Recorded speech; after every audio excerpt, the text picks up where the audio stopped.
And because they kept marching, America changed. Because they marched, the civil rights law was passed. Because they marched, a voting rights law was signed.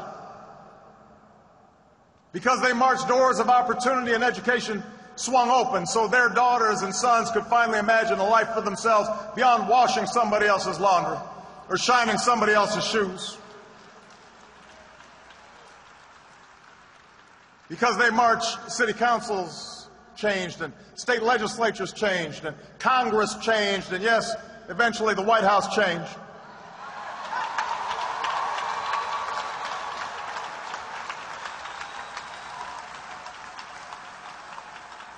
Because they marched, America became more free and more fair, not just for African Americans, but for women and Latinos, Asians and Native Americans, for Catholics, Jews and Muslims, for gays, for Americans with disabilities. America changed for you and for me. And the entire world drew strength from that example.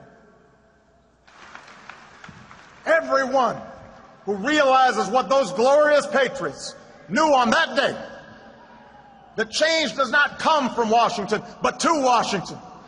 The change has always been built on our willingness, we, the people, to take on the mantle of citizenship. You are marching. And that's the lesson of our past. That's the promise of tomorrow. That in the face of impossible odds, people who love their country can change it.